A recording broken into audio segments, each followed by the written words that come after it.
Sagrada Família, onde nossa especialidade é você, retornando hoje no podcast com o seu doutor.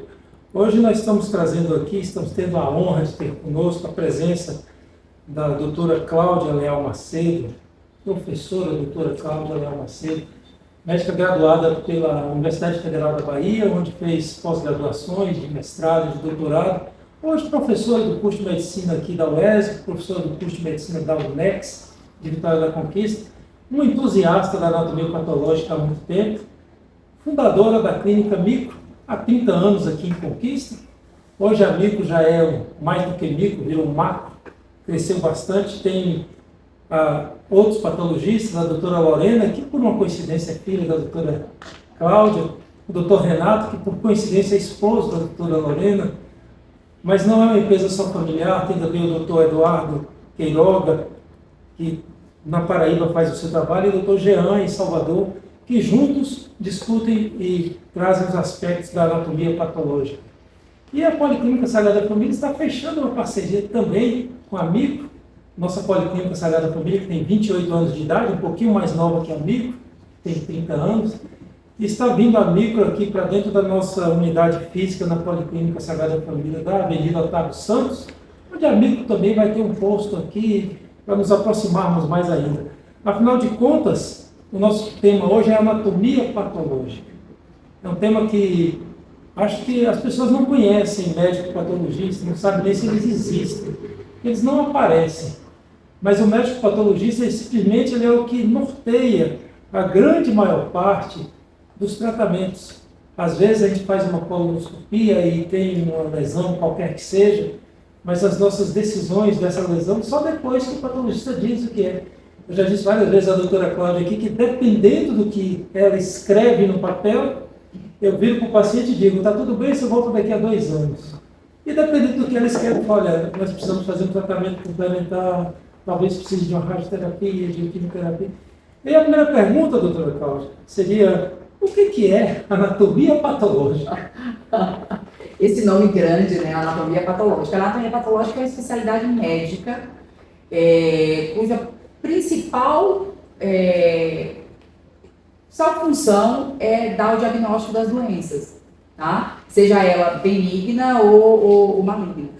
Essa especialidade, ela é, infelizmente, uma especialidade que poucas pessoas conhecem. E até poucos médicos também não fazem anatomia patológica. Só para vocês terem uma ideia, nós somos 4.254 médicos patologistas do Brasil inteiro.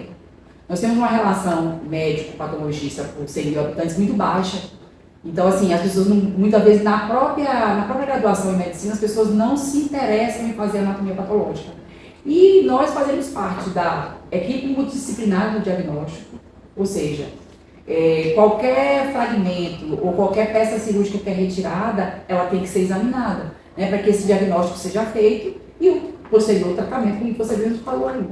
Então, assim, é uma especialidade que eu já faço aí há quase 35 anos, apaixonante, porque você consegue explicar para o médico, principalmente o médico aí é o nosso cliente, né, diretamente, qual é a doença, como é que essa doença se caracteriza e como é que ela pode ser tratada.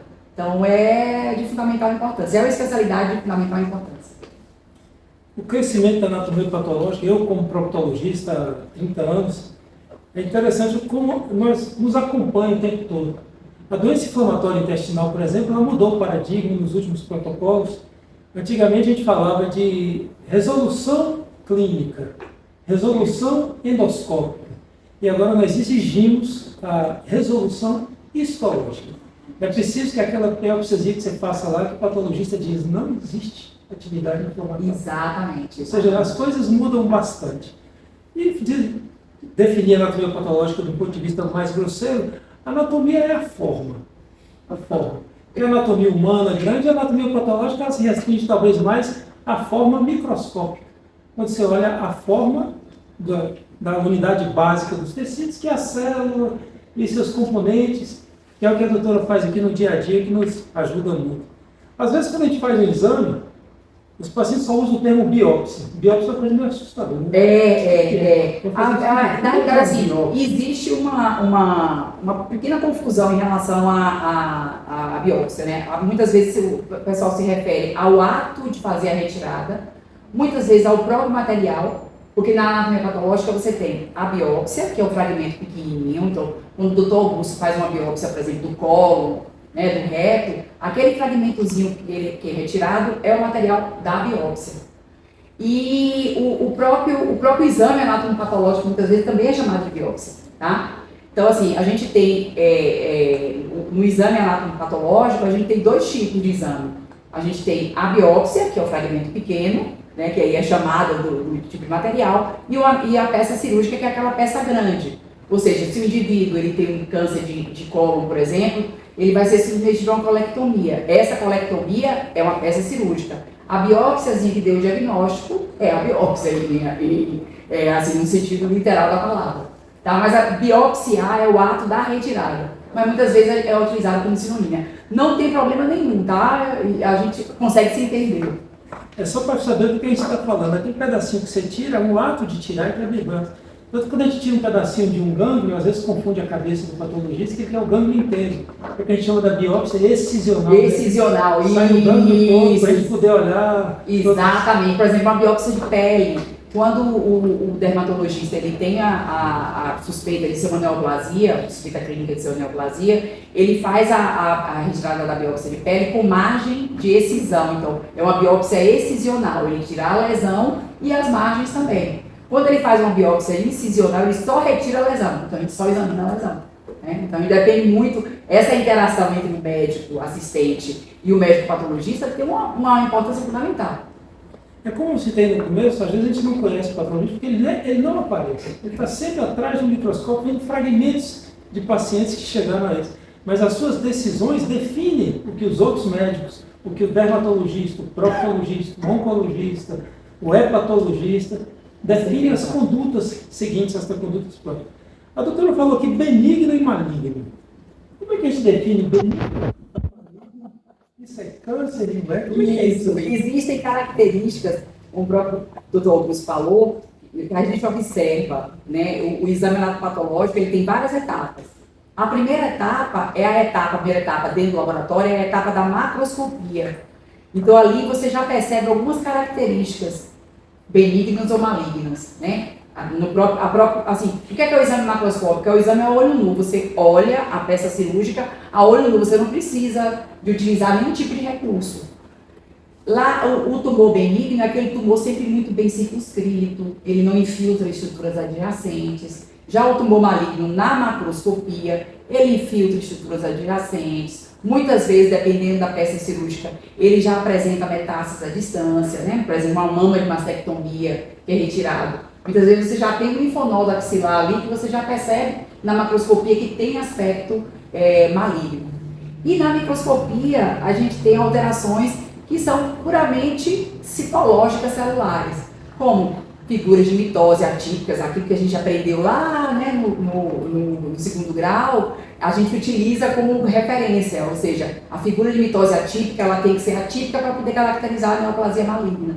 E esses aspectos que eu falei na macroscopia, ou seja, de infiltração de estrutura circunjacente, alterações atípicas, a célula ela se transforma em um outro tipo de célula, completamente diferente da célula original. Né? Tanto que a gente diferencia as neoplasias malignas, alguns tipos em alguns órgãos, como bem diferenciado, moderadamente diferenciado e pouco diferenciado. Por quê? Porque tem uma relação com o tecido normal. Quanto mais a neoplasia maligna for próxima ao tecido normal, parecer com o tecido normal, ela é bem diferenciada. E quando ela pouco se parecer, ela é pouco diferenciada. Tá? Mas essas são as características assim, básicas que ajudam a gente.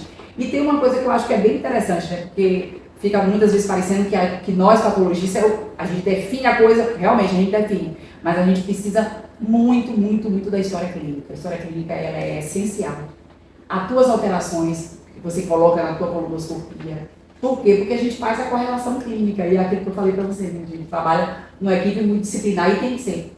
A história clínica é essencial para o médico patologista. Aí vai um meio puxão de orelha para aquele que não faz, Para quem faz, vai ser uma lembrança que faça mais. O patologista, ele é fundamental, mas não é mágico.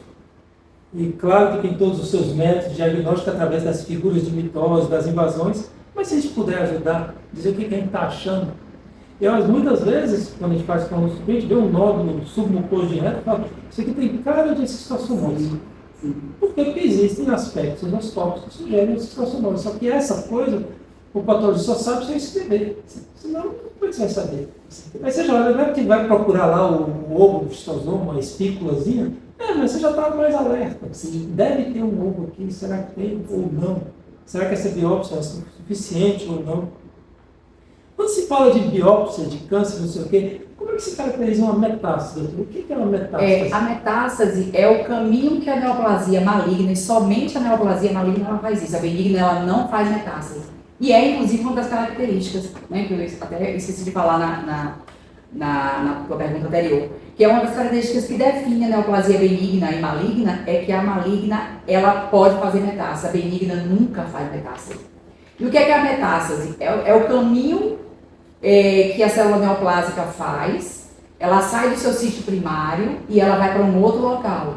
Por exemplo, o tumor de mama, ele é primário da mama e ele faz metástase para o linfonodo axilar. Ele pode fazer metástase para o pulmão, pode fazer metástase para o osso. Então, é o caminho que a célula neoplásica faz, saindo do seu sítio primário para um outro sítio. Ela será, então, obrigatoriamente o mesmo tipo de célula maligna do seu sítio primário? Com certeza, com certeza. Então, assim, o patologista, quando ele olha uma metástase, ele orienta muitas vezes até a procura, quando tem, por exemplo, a metástase, que só aparece a metástase, o médico ainda não sabe onde é que está o tumor primário. Então, isso muitas vezes, o estudo histológico da metástase, muitas vezes orienta o médico. Então, isso pode ser um adenocarcinoma, isso pode ser um carcinoma da mama, primário da mama, tá? Então, é essencial.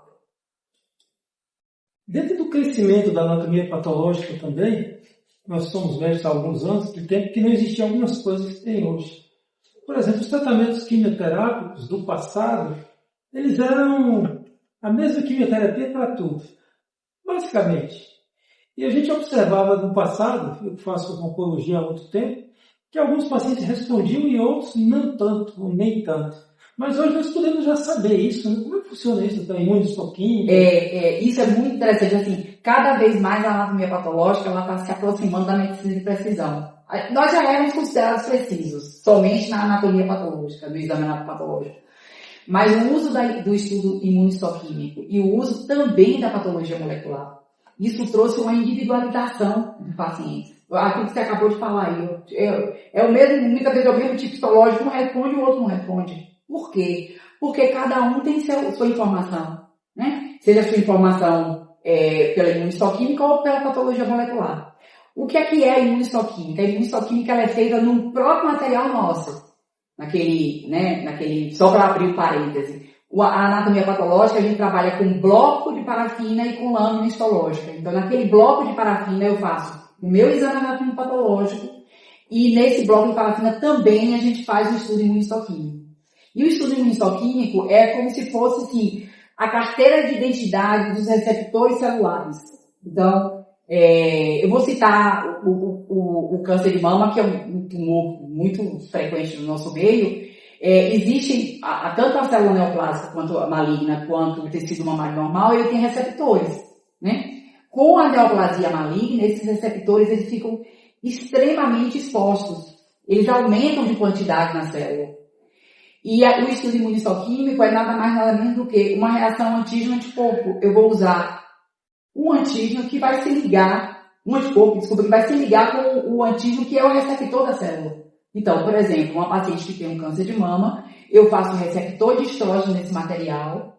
Então, o antígeno se liga com o anticorpo da célula e reconhece aquela célula neoplásica tem receptor de estrógeno. Com isso, o oncologista orienta o tratamento. Então, isso ou seja, a gente tem o anátomo patológico, o estudo imunohistoquímico, que ele vai não só, algumas vezes, né, não só dar o diagnóstico, muitas vezes, complementar o diagnóstico patológico, como também fazer o tratamento, orientar o tratamento. Isso tem uma importância fundamental hoje em dia, né?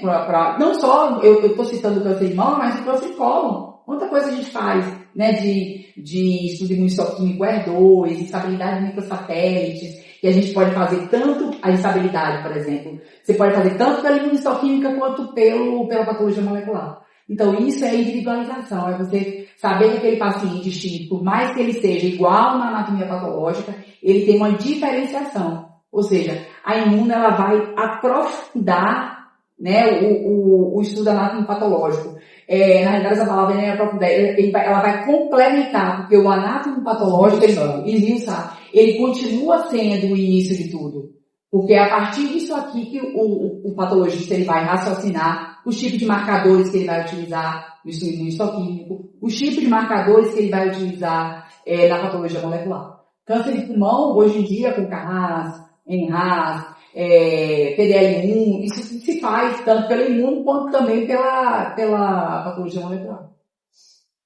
Veja só, trazendo insights da importância da patologia no tratamento. Às vezes, você que está convivendo com alguém que tem a neoplasia de mama, de pulmão, e está fazendo a quimioterapia, essa quimioterapia ou qualquer que seja o tratamento feito, ele é orientado de acordo com estudos que são feitos nas células. E também, muitas vezes, esses próprios estudos recomendam aos estudos nos parentes próximos. Tipo, falou aqui, instabilidade de microsatélite, a síndrome de Lynch, que é o câncer coloretal das doenças hereditárias, é mais comum do câncer coloretal, já que o câncer coloretal geralmente é esporádico. Mas se a família tem aquele tipo de mutação, nós precisamos examinar aquela família a partir dos 25 anos de idade. Então, o próprio estudo anatomopatológico e o estudo imunohistoquímico nos ajuda a fazer uma orientação de um aconselhamento familiar. Sim. A interação da patologia com todo o raciocínio médico. Com certeza. E isso tem uma importância fundamental. Muitas vezes, assim, dentro da própria família, né, muitos casos já foram prevenidos, diga-se de passagem, baseados nessas informações. O câncer de mama mesmo é um dos exemplos maiores, né? Com BRCA1, BRCA2 e outros genes que estão aparecendo aí, né, para poder caracterizar. Só para vocês terem uma ideia, no câncer de mama, que é o tumor maligno mais frequente depois do câncer de pele na mulher, através do estudo imunistoquímico a gente consegue caracterizar o chamado triplo negativo. Por quê? Porque ele é negativo para receptor de estrógeno pela imunistoquímica, é negativo para receptor de progesterona e é negativo para o ER2. Então ele é triplo negativo, os 3 marcadores são negativos. Então isso também vai orientar, né? Ou seja, é um outro tipo de tratamento que o oncologista vai poder, na realidade, orientar o paciente, né? E realizar um tratamento mais voltado para aquela paciente. Então, tem uma importância fundamental. Quando a gente fez isso na prática, cita aqui o nome de Angelina Jolie, que talvez é um nome que todo mundo no mundo conheça, e que foi uma cidadã americana que fez uma cirurgia que as mulheres não gostariam muito de fazer. Foi retirar as mamas porque a mãe dela teve câncer de mama e ela tinha essas mutações detectadas por uma anatomia patológica e que levaram a ela a fazer esse tipo de cirurgia certamente desagradável, mas viver sem o risco de ter câncer é muito mais agradável. Com certeza. Você só esperar o câncer, ele vai chegar, não tem jeito, né? Quando se fala também de biópsia, tem um outro aspecto que são as chamadas biópsias de congelação. Sim, o que é isso? Bem frequente. A gente, o laboratório, nós já temos 30 anos na cidade, nós fazemos biópsia de congelação há 28 anos. E o que é a biópsia de congelação? Pelo próprio nome está dizendo congelação, ou seja, a gente congela o material no momento do ato cirúrgico, né, o cirurgião, o dermatologista, ele retira o material, esse material é enviado para o laboratório, esse material é congelado e o diagnóstico ele é feito no momento da cirurgia, ou seja, há uma redução muito grande do tempo cirúrgico, né, porque imagina um paciente, por exemplo, vou citar a pele, ele retira o fragmento de pele, naquele mesmo momento eu posso dizer, a margem está livre. A margem está ali, feito o paciente, né, veja a área lesionada e acabou. Se a margem estiver comprometida, isso é feito no mesmo momento do ato cirúrgico. Então, isso tem uma importância fundamental. Se a gente não pudesse dar a esse paciente a possibilidade da biópsia de congelação, esse paciente ia ser submetido a 2 tempos cirúrgicos. Retirou o fragmento, viu, mas vai pelo exame patológico da rotina, viu que estava mais comprometida, tem que retornar para aquela área para poder retirar mais material, né? E o que é que o patologista ele faz? O patologista é como se fosse o plantão do patologista, a biópsia de congelação. A gente recebe um fragmento, esse fragmento ele é congelado e ele é cortado em um aparelho chamado criossato. São realizadas lâminas desse material e o patologista examina no mesmo momento e dá o resultado para o médico assistente, o médico cirurgião, naquele mesmo, durante o ato cirúrgico. Então, isso é um ganho muito grande para o paciente, muito. Paciente para o médico. Citando aqui passo a passo as importâncias do patologista que talvez você não conhecesse, aí, ajudando de forma marcante em tratamento quimioterápico, em tratamento adjuvante, ajudando de forma marcante ao cirurgião tomar decisões cirúrgicas. Esta margem está comprometida, preciso aprofundar mais, esse órgão precisa isso. Ou seja, são as formas do patologista, que é aquele médico que ninguém conhece, ninguém vê, mas, inclusive eu brinco lá como nós somos professores lá do curso de medicina da UESA, e os alunos às vezes estão preocupados em fazer uma especialidade, eu sempre cito esse tipo de conversa. Falo, olha, você não gosta de conversar com ninguém? Seja patologista, você vai conversar no máximo com um colega médico, dificilmente você vai conversar com o paciente, suas informações vão ser todas via relatórios, e você vai ficar escondido, pode ser no porão, pode não ser, pode ser um lugar bonito, pode ser escondido, mas vai ficar escondido você, seu microscópio e suas caraminholas na cabeça, e lógico, todos os protocolos. É o médico patologista. Se você gosta só de conversar e de ouvir, seja psiquiatra. E por aí vai as especialidades. Só uma ideia que às vezes faz. Mas dentro da legalidade, doutor, quando a gente faz uma parafina, um bloco de parafina e está lá guardado na micro, e daqui a uma semana a pessoa tem uma dúvida, essas blocos de parafina tem um tempo obrigatório de guarda? Como é que funciona isso legalmente? Como eu falei para vocês, né, a gente tem um exame patológico, o exame, o material do exame, ele é um bloco de parafina e uma lâmina histológica. Ou seja, essa lâmina, ela é a xerox do bloco. Lâmina e bloco, eles, pela Sociedade Brasileira de Patologia, ele tem que ser guardado por 5 anos. Tá? Nosso laboratório guarda um pouquinho mais, né? A gente guarda por uns 7 anos. Eu passei muito tempo sem jogar fora. Até porque o bloco, ele é material biológico. E material biológico hoje é muito raro, até não só dentro do laboratório de anatomia patológica, como também nos hospitais universitários, no material de pesquisa, que como eu falei para vocês, a gente tem DNA e RNA para patologia molecular ali dentro daqueles blocos. Entendeu? Então, é um tipo de material extremamente importante para, principalmente para o paciente, logicamente, mas também para estudos posteriores desse bloco de parafina. E quando eu falo bloco, é literal um bloco de parafina. A gente usa uma parafina histológica, da qual a gente pega esse tecido que vocês nos enviam, em bloco, inclui nessa parafina, e esse material posteriormente é cortado, e a lâmina, que é a xerox do bloco, né, ela é corada. Então, esse material ele fica guardado por 5 anos, que é o que a Sociedade Brasileira de Patologia nos orienta. Então, naquele bloco, você vai lá e corta as laminas, depois dele vai fazer os estudos. Exatamente. Corando, exatamente. Tudo isso é parte daquele bloco de parafina. Todo o material do paciente está naquele bloco de parafina. O exame anatomopatológico, se você me permite, ele tem várias etapas. E aí, só para chamar a atenção de uma coisa, de um pequeno detalhe. O nosso exame anatomopatológico, a gente depende, porque isso é a primeira etapa. A primeira etapa não somos nós que fazemos. A primeira etapa do exame anatomopatológico que o doutor Augusto nos manda, é ele que faz. Porque é ele que retira do paciente, é ele que fixa, né, a sua atendente fixa, em um líquido chamado formol tamponado a 10%. E esse tempo entre a fixação e até a entrega no laboratório, ela é essencial. É essencial. Ou seja, esse tempo ele é muito importante. Na maioria das vezes, o que a literatura científica preconiza é que esse material ele não pode passar de 72 horas dentro do fixador. Então, ele tem que ser feito e entregue o mais rápido possível ao laboratório de anatomia patológica. E entrou esse material ele é feito a macroscopia, que eu falei anteriormente para vocês, né, que é o exame a olho nu. Essa macroscopia, nós temos um protocolo para cada tipo de biópsia, para cada tipo de peça cirúrgica. Esse material, então, ele vai para um processador de tecido. Esse processador, ele é autônomo, ele não precisa de pessoas, ele é automatizado, né? Com o passar do tempo, o laboratório foi ficando cada dia mais automatizado. Depois, esse material, dentro daquele cassetezinho, ele sai, vai para a inclusão, aí vem a parafina. A gente coloca a parafina no tecido.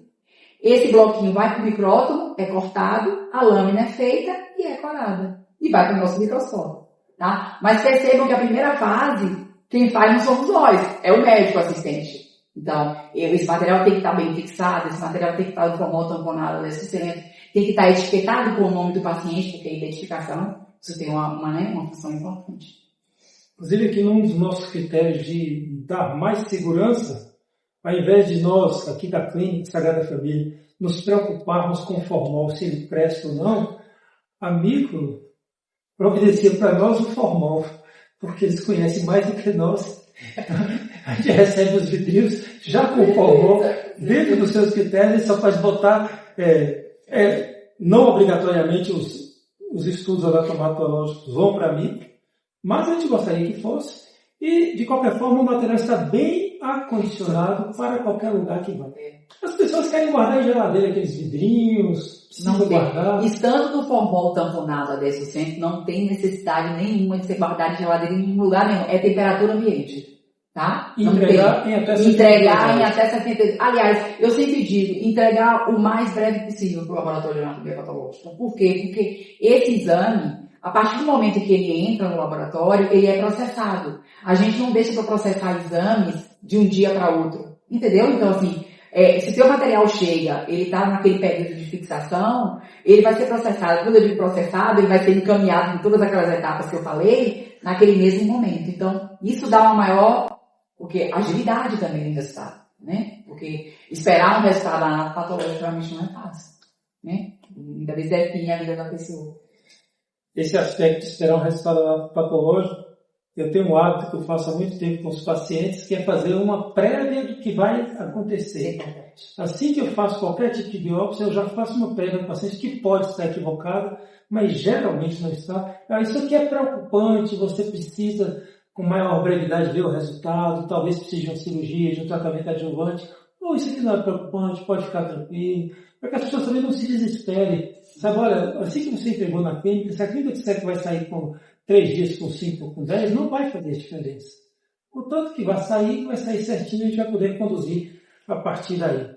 Com certeza, com certeza. É que a gente lida muito, as pessoas se assustam muito com esse fato. Eu sempre digo assim que ninguém gosta de depender do laboratório. Ninguém gosta, né, de receber uma ligação minha, por exemplo. Né? Então a gente fica meio, aquilo que você falou, a gente fica meio lá atrás no laboratório, mas assim, nem todas as lesões são malignas, né? Então a gente tem uma percentagem considerável, de quase 75% de lesões que sejam benignas. Mas alguém tinha que ocupar esse lugar, né, de dar o diagnóstico, né, de dar o diagnóstico mais preciso. E realmente, receber o anátomo patológico, o resultado do anátomo patológico realmente não é fácil. A gente se preocupa muito com esse período de resultado, né? A média, principalmente quando o médico ele solicita a urgência, é de 48 horas. O exame ele entra, por isso que eu falei da brevidade, de entregar o mais rápido possível, para que saia o mais rápido possível, né? Então, assim, isso também tem uma importância fundamental. Essa correlação, isso aqui é um caso de uma neoplasia, aquilo que você falou, você já prepara o paciente. Então, isso já dá também para o médico patologista, aquilo ali tem que ser o mais breve possível. Então, esse exame, ele como o laboratório hoje é todo automatizado, essa urgência, ela começou com você, que é o médico assistente, mas ele vai percorrer o laboratório inteiro com um material urgente. Os aspectos da patologia, você já sabia? São pequenos detalhes. Policlínica Sagrada Família, nossa especialidade é você, hoje com a professora doutora Cláudia Leal Macedo, aqui fundadora da clínica Mico, há 30 anos em Vitória da Conquista, e cada vez a Micro tem ocupado espaço cada vez maior. E Saravá é uma parceria maior ainda com a Sagrada Família, trabalhando junto conosco. Nós aqui da Sagrada Família, que somos não estritamente da gastroenterologia e proctologia, mas basicamente somos uma unidade que tem muitos exames endoscópicos e muitas biópsias. E, por falar em biópsias fragmentos, é aquelas que mais preocupam os pacientes, que é, existe uma bactéria nesse estômago? Aquele Gienza, né? Isso. Existe ou não existe? E além da bactéria, tem outros temas que assustam às vezes.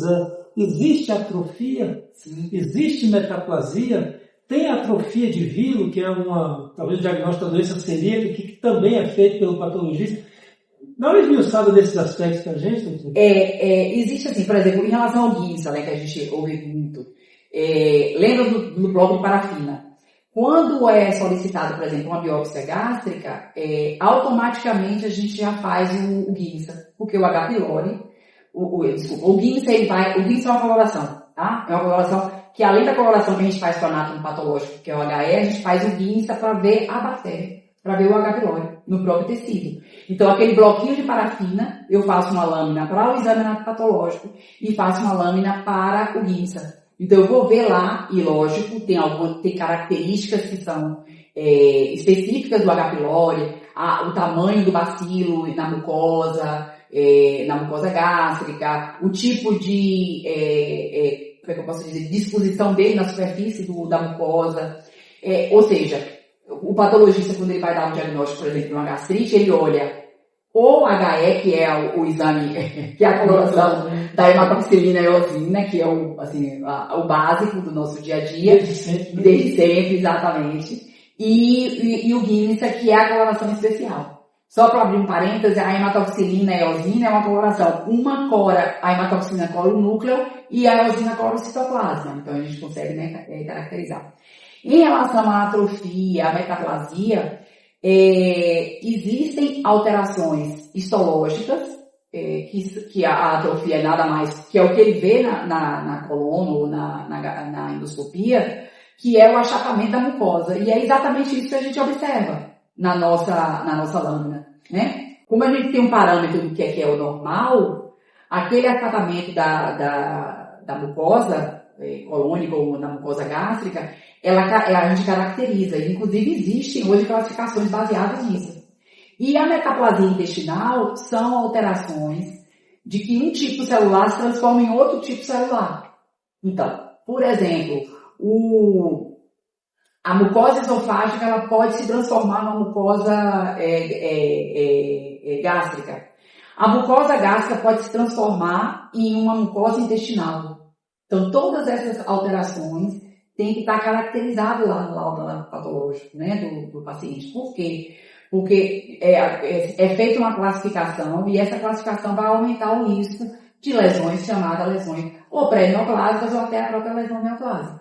Então, essas alterações, tudo isso que eu falei é baseado naquela lâmina histológica que eu falei lá autorada no HE, tá? Se a gente quiser utilizar hoje não mais, mas a gente utilizava até reticulina, que é uma outra coloração especial que a gente utilizava na mucosa para saber se realmente a gente tinha atrofia, tá? Mas é importante o dado que vocês nos mandam pelo achado endoscópico quanto colonoscópico. É muito importante a gente poder fazer a correlação. É correlação clínico, né? Clínico-patológico. Inclusive a gastrite, a gente fala, falando tem gastrite endoscópica, gastrite nervosa, o diagnóstico de gastrite ele é um diagnóstico histopatológico. Quem fala que tem gastrite ou não é o patologista. E nós acreditamos, aqui tem células, tem contagem de células, Isso, exatamente. Porque na verdade a gastrite é nada mais, nada menos do que um processo inflamatório. E esse processo inflamatório, ele pode ter um viés mais crônico, pode ter um viés mais agudo, que a gente chama de atividade.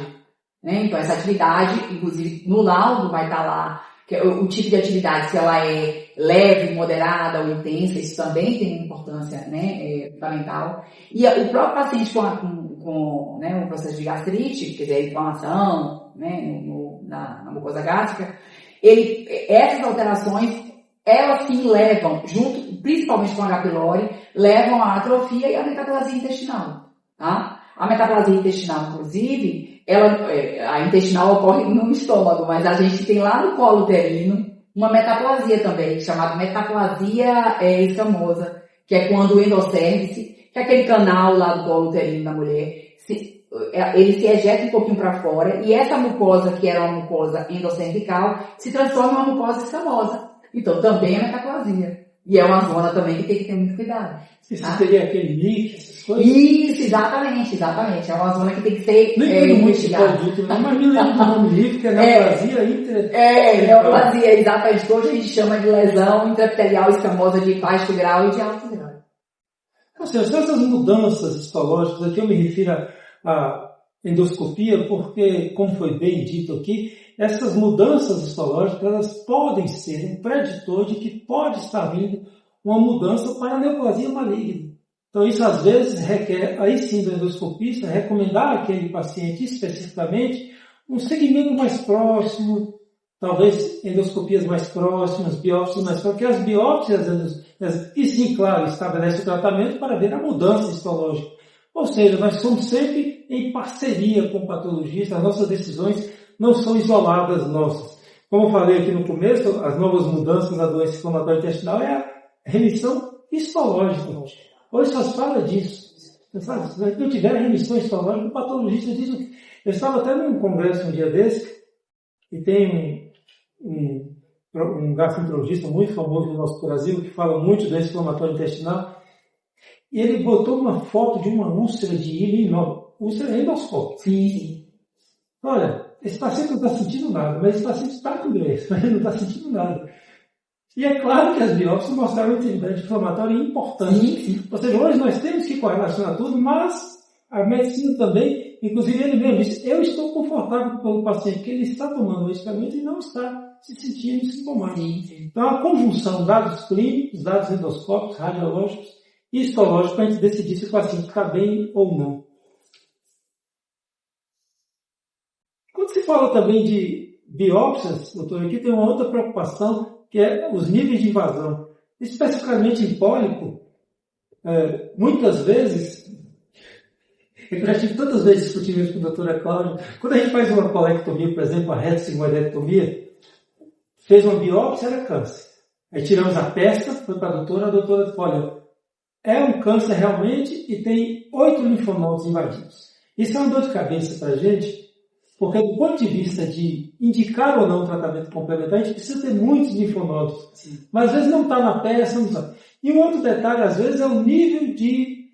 porque o que diferencia o câncer de intestino invasivo do adenoma de alto grau é só a invasão da lâmina própria. Exatamente. E às vezes invade pouco, até 1000 micra.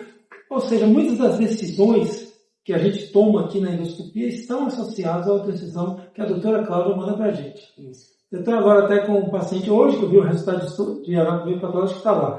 Adenoma de alto grau, túbulo viloso, mas não tem elementos de submucosa na biópsia. Por quê? Porque a gente depende da amostra retirada pelo médico. Em relação às lesões polipóides, a amostra é muito importante para a gente. E é aquilo que eu falei inicialmente para vocês. A gente tem que ter essa inter-relação entre o médico assistente, o médico colonoscopista e o médico patologista, até para poder orientar a base do pólipo. Isso é importante, pintar a base do pólipo para a gente. Por quê? Porque você imagina, eu não estou presente no momento da colonoscopia ou da endoscopia, o patologista. Então, essa informação da onde está a base do pólipo é importante. Se a gente recebe, por exemplo, um pólipo muito fragmentado, ou com muito artefato de fulguração, que é aquela base onde está tudo queimado, que a gente não consegue perceber, realmente fica extremamente difícil para a gente poder caracterizar os níveis de invasão.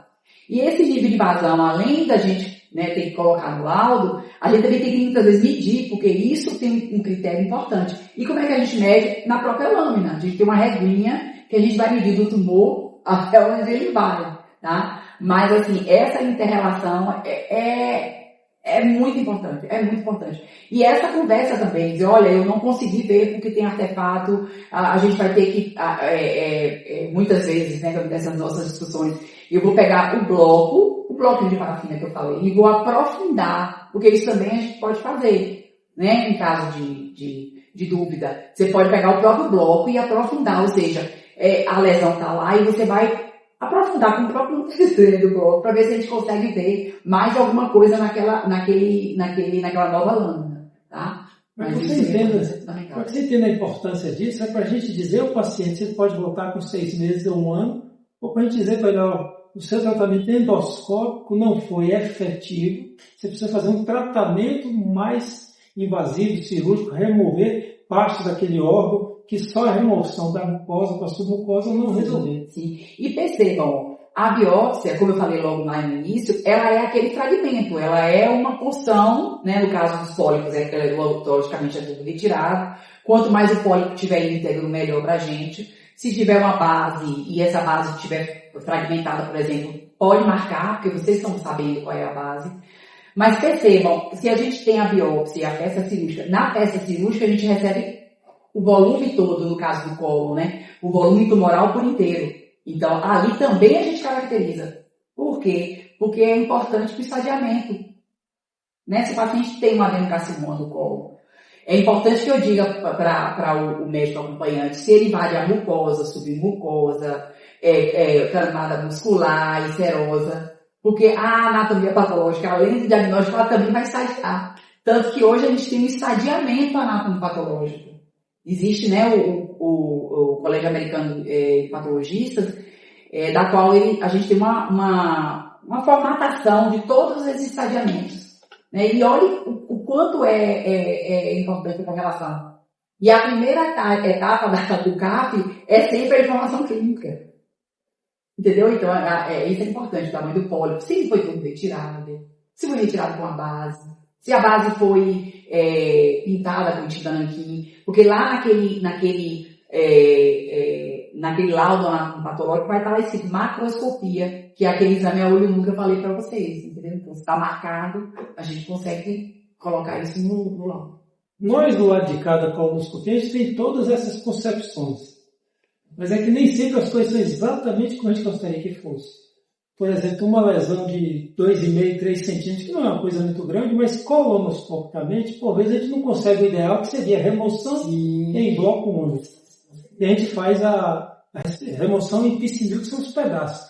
Aquilo ali é para confundir a cabeça do patologista, confunde a nossa, mas às vezes é o que você pode fazer. E às vezes também a gente tem outro tipo de informação, que é a informação de segmento. Se você não tem ali claramente uma determinada, descrita, invasão de submucosa além de 1000 micra, falei, isso aqui eu posso acompanhar. Posso repetir uma colonoscopia em 3, 6 meses, remover de novo, reavaliar. Ou seja, a gente pode acompanhar. Mas sempre na paciente. Essa conversa, esse podcast de hoje é um podcast diferente. Porque os termos são diferentes. Nós estamos falando de coisas que vocês talvez não ouçam no dia a dia. Você só ouve o médico dizer, você tem uma gastrite, vai tomar esse remédio. Aquilo passa por um processo. Você tem um pólipo que está curado. Você tem um pólipo, volte por 6 meses, volte por 1 ano. Não volte, opere, etc. Isso tudo é uma inter-relação de conhecimento dividido entre o endoscopista, o colonoscopista e o patologista. É claro que existe outro momento também do radiologista, que é importante para a gente, que é outros tipos de aspectos. Mas hoje eu queria trazer aqui a importância do médico patologista e trazer especificamente a doutora Cláudia, que além de ser um profissional de excelência, é uma grande amiga de muito tempo. A gente fica muito feliz de agora, inclusive, de estarmos estabelecendo uma parceria até mais próxima, já que a Mico vai estar dentro aqui da Sagrada Família, e nós vamos querer que todas as nossas biópsias de pólipos, não biópsias, pólipos inteiros, que a melhor biópsia de um pólipo é o pólipo todo, sem nenhuma dúvida, nem sempre é possível, né, doutora? Queria que todos vocês venham a ser tratados pela doutora Cláudia e pelo seu time de excelência. Doutora Cláudia, mais algum aspecto, alguma coisa da patologia que nos faltou aqui? A senhora achou interessante conversar? Augusto falou, né, diz que eu sou professora de 2 universidades, né, da nossa estadual e uma universidade particular, que é a UNEX. E, assim, a patologia foi uma coisa que eu falei logo no início, nós somos muito poucos no Brasil inteiro, nós temos uma relação muito baixa de especialistas, né? Então, existem regiões no Brasil onde você tem 10 patologistas no estado inteiro. Isso é muito pouco. A região norte, por exemplo. E a anatomia patológica, ela está num crescendo. Então, assim, de 2011 para 2024, houve quase 200% de aumento, que é esses 4 mil e tantos especialistas no Brasil inteiro. Mas ainda isso não vai abarcar todo o Brasil, não vai abarcar toda a população, tá? Então, assim, eu sou um entusiasta da anatomia patológica e eu faço, assim, questão de que os alunos, aquele que a gente falou inicialmente, vejam o que é a vida do patologista, até para que a gente tenha uma proximidade desses estudantes de medicina conosco, com o patologista, e até estimular esse pessoal para poder fazer a anatomia patológica, que é uma especialidade que houve esse boom aí de quase 200%, mas isso vai aumentar. Por quê? Porque os tratamentos oncológicos hoje estão se tornando cada dia mais de interação, de grupo multidisciplinar, né? Então, o patologista, ele é o essencial. O oncologista, o cirurgião, ele só vai começar a fazer o ato cirúrgico ou o tratamento pós o laudo anatomopatológico. Fora disso, né, a gente não pode caminhar muito.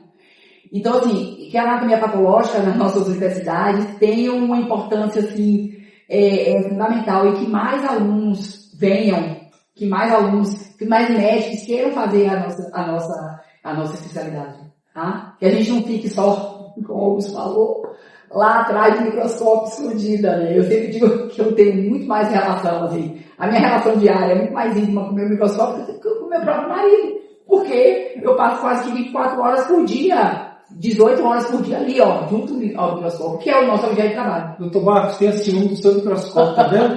No dia aqui agora. Com certeza, com certeza. É interessante esse aspecto que a doutora tocou aqui, porque o diagnóstico de câncer, em que pese a gente ter todos os sinais, ele é um diagnóstico histológico. E é a partir daí que todos os protocolos, inclusive de tratamentos, estão iniciados. Se você acha que é câncer, faz uma biópsia e vê um resultado, e o patologista, de vez em quando, bota umas frasezinhas lá que nos mata. Material insuficiente. A gente fica assim, mordendo. Mas eu tirei em tal manhã. Não sei. Se só pegou muco, não posso fazer nada. Só pegou fibrina, pegou a casca, não pegou a célula. Eu preciso ver a célula. A gente entende, a gente vai lá. Porque enquanto não tiver o diagnóstico de câncer em si, você não pode dar os próximos passos para fazer.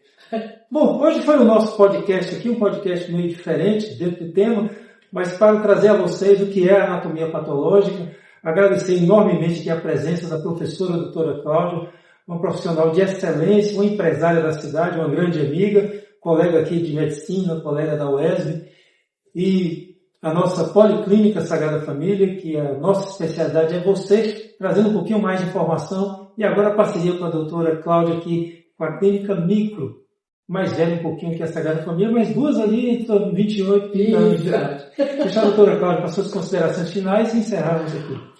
Bom, eu queria agradecer, eu acho que isso é uma oportunidade muito grande para a minha especialidade, que é a anatomia patológica, e também para uma empresa que eu há 30 anos fundei e que eu acredito, né, e que está tendo uma coisa que eu acho que é muito importante, que é chamada longevidade. Eu consigo hoje passar a direção da minha empresa, eu continuo fazendo parte, mas para minha filha, né? Então se tornou meio que uma empresa familiar.